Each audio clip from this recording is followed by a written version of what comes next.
connecté à nouveau avec vous dans le cadre de cette édition incroyable du Africa CEO Forum. Eric Umboa toujours avec vous dans cette Web TV. J'ai le plaisir de retrouver mon très cher Julien Clémenceau, député Chief Editor chez Jeune Afrique, pour une rencontre bien entendu humaine qui va se passer dans quelques temps, mais des rencontres aussi avec des pays. Je pense que tu as eu à avoir une très belle rencontre avec la Mauritanie, il me semble. Oui, la Mauritanie, un pays qui est encore méconnu par les investisseurs, mais qui est venu ce matin en présence du chef de l'État, Mohamed Ould Ghazouani, présenter un grand nombre de projets à réaliser en partenariat public-privé. Beaucoup de choses à faire, 6 milliards d'investissements, une vingtaine de projets prioritaires, très intéressant. Très intéressant, enrichissant bien entendu au niveau de l'approche. Et puis là, on marque un temps d'arrêt, on fait un flashback avec la soirée d'hier dans ce Africa CEO Forum. Il y avait ces séquences des awards où plusieurs prix ont été remis, 5 en particulier, il y avait 5 catégories et on reçoit l'un d'entre vous. L'un des champions, c'est toi qui vas nous les présenter, Julien. Oui, tout à fait. On reçoit aujourd'hui Ismaël Belkhayat, qui est le patron de la start-up marocaine Chari, une start-up très intéressante qui va nous présenter, qui est dans le domaine du B2B, qui travaille à la fois avec des épiciers, mais apporte une nouvelle approche. Ismaël Belkhayat, bonjour, merci d'avoir accepté notre invitation. Bonjour et merci pour l'invitation, mais quand je me fais inviter par le Chief Editor Officer que tu es, CEO, je ne pouvais que l'accepter. Écoute, je te remercie, c'est très aimable à toi. On commence tout de suite. Après 2 années d'interruption, l'Africa CEO Forum est à nouveau organisé physiquement avec des rencontres en face à face. Et pour la première fois cette année, l'Africa CEO Forum a reçu des startups, a invité ces nouveaux entrepreneurs qui révolutionnent la face du continent. Est-ce que, Ismaël, c'était quelque chose d'important pour toi que d'être ici? Qu'est-ce que ça t'apporte d'être au contact d'entreprises plus matures, beaucoup plus importantes et qui n'ont pas exactement le même modèle d'affaires que toi? Non, alors déjà il faut souligner le fait que pour la première fois, le CEO Forum accueille des startups. Et c'est intéressant de voir comment est-ce que les startups, progressivement, commencent à jouer un rôle important dans nos économies.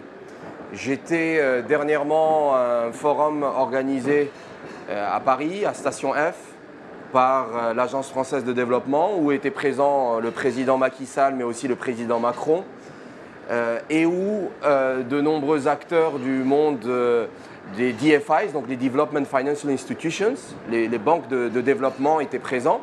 Et parmi les messages adressés à l'Audima, le président Macron expliquait que l'avenir du développement africain allait certes passer par les grands projets d'infrastructure, mais aussi les grands projets de private equity, mais que les startups allaient dorénavant compter sur l'échiquier.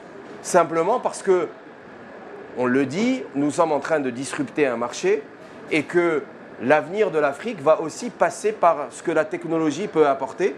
Et donc je suis content qu'aujourd'hui, on donne la véritable place aux startups qui méritent depuis plusieurs années.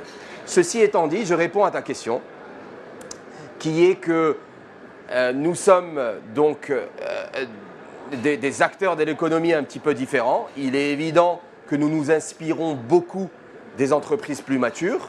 Ce sont des modèles pour nous et que le fait que je sois là et que je rencontre des groupes bien plus solides m'inspire beaucoup et m'apporte un réseau qui est important pour mon entreprise. Alors on va revenir sur ta start-up, sur ce projet et sur la place qu'occupent les startups dans l'économie. Mais tu as donné le mot, tu as dit le mot disrupter. Hier soir, tu as été nommé disrupteur de l'année, c'est-à-dire la personne qui a le plus innové. Qu'est-ce que ça fait? Quel est ton sentiment? Est-ce que c'était quelque chose d'attendu? Alors non, pas du tout, comme j'ai pu le dire. Et comment dire, mais la manière dont j'étais habillé témoignait du fait que je n'avais absolument aucun espoir d'être retenu hier soir. Et d'ailleurs, je n'avais pas préparé de discours et j'ai essayé d'être le plus naturel possible. C'était un moment extrêmement émouvant et qui était important pour moi parce que ça prouve que j'ai aujourd'hui de l'impact sur mes communautés et que je suis une start-up qui finalement aide la société dans laquelle elle évolue.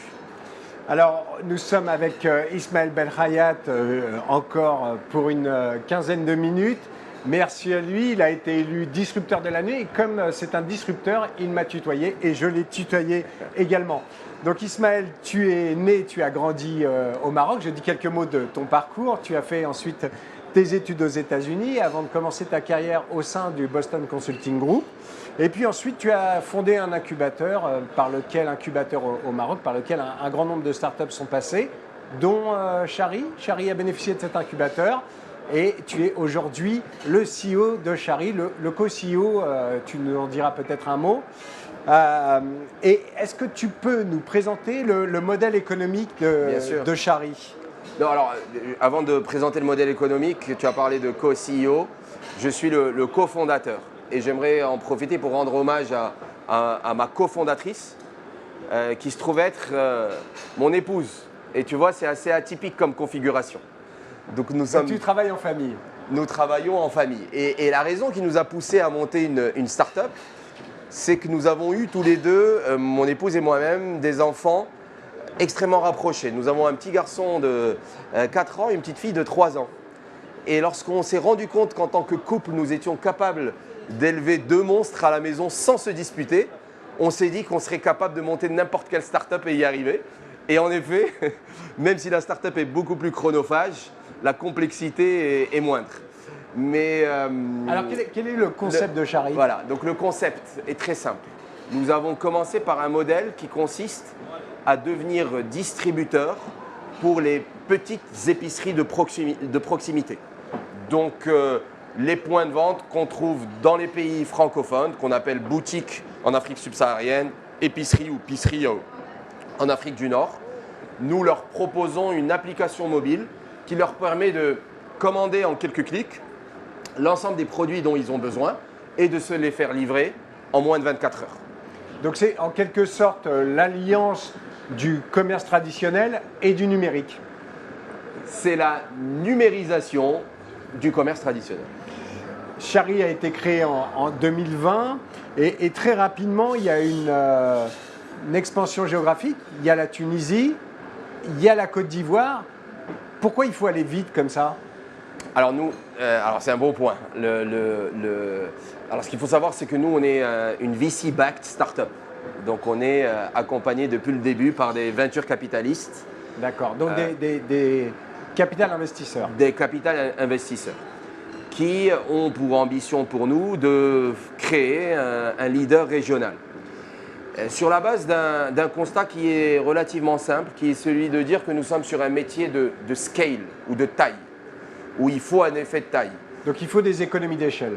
Il faut des économies d'échelle. On part du principe que lorsqu'on devient gros, on achète plus et par conséquent, on est capable de mieux négocier avec les fournisseurs parce que notre leverage…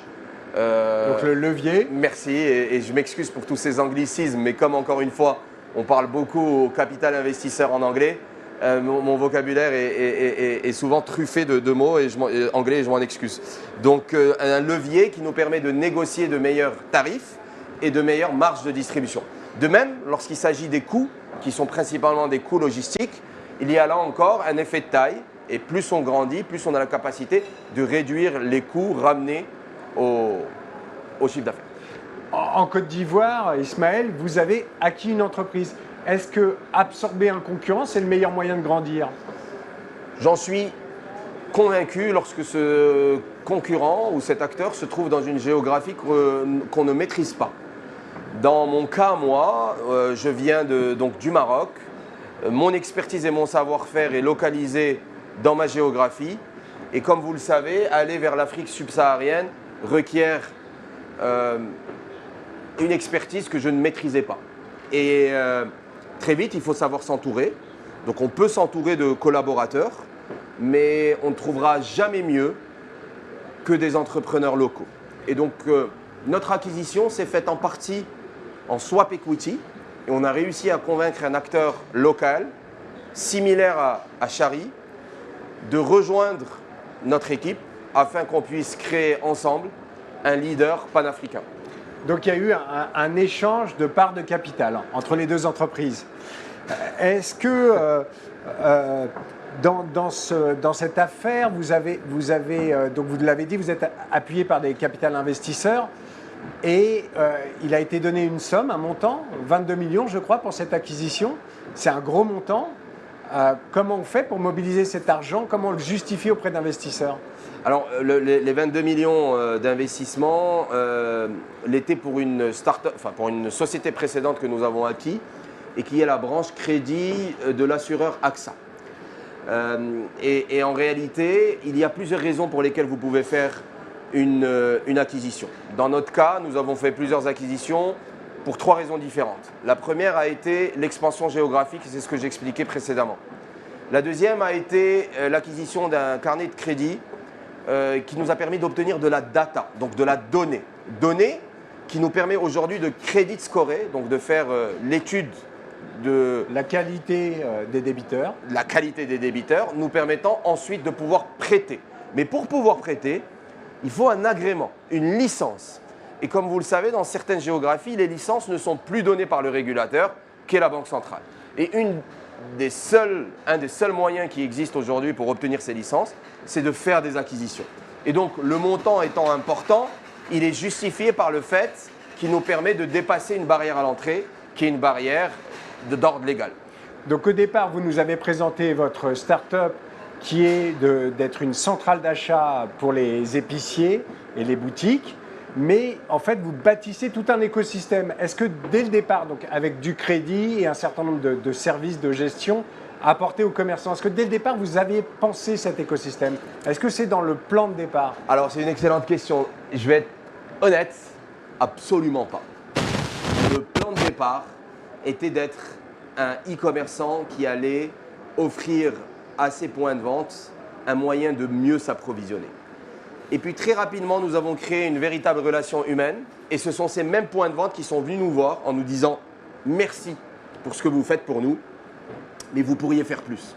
Et voici nos besoins et voici ce qui nous manque. Est-ce que vous pouvez nous aider ?»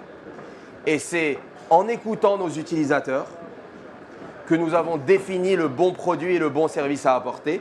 Et progressivement, nous avons apporté à notre palette de services une réponse aux besoins de nos utilisateurs. Avec combien de points de vente vous travaillez actuellement? Alors, je vais vous donner des chiffres très précis. Sur le mois de mai 2022, nous avons eu plus de 10 000 points de vente au Maroc qui ont consommé ou commandé au moins une fois sur notre plateforme. Ils commandent en moyenne 4 fois par mois. Donc, on a livré plus de 40 000 commandes. Ça, c'est pour notre application de e-commerce. Et en parallèle, nous avons une application de bookkeeping, donc de comptabilité, et nous avons à peu près 15 000 autres utilisateurs qui en l'ont utilisé. Donc au total, à peu près 25 000 utilisateurs sur le mois dernier au Maroc. Alors, vous êtes, on va arriver à la fin de notre entretien, malheureusement on est pris par le temps. Vous êtes le frère de Monsef Belrayad qui a un groupe Dislog, qui est un groupe diversifié. Est-ce que ça vous a été utile? Est-ce que ça vous a aidé à démarrer, d'être appuyé ou peut-être conseillé par le patron de Dislog? Alors, la réponse courte est oui, bien sûr, à différents niveaux. D'abord parce que c'est quelqu'un, lui en tant que personne, qui a une grande expertise et un grand savoir-faire et qui a été pour moi un parrain et un formateur. Ensuite, au départ, il faisait partie de mes fournisseurs et donc j'ai pu profiter d'un financement à travers du crédit fournisseur puisqu'il m'a donné des délais de paiement que d'autres fournisseurs ne m'auraient pas donné forcément. Et donc, j'insiste dessus, j'ai profité et j'ai eu de la chance d'avoir un grand frère. Et je ne le remercierai jamais assez pour ça. Ceci étant dit, le fait d'être adossé ou assimilé à un grand groupe comme celui de Dislog fait que souvent, les concurrents de Dislog ne souhaitent pas travailler avec moi. Et ont le sentiment qu'il y a des relations et me disent bah, « tu travailles déjà avec Dislog, on ne travaille pas avec toi ». Ce qui est dommage et j'aimerais leur dire que certes, il y a une relation familiale, mais qu'ensuite, le business reste le business.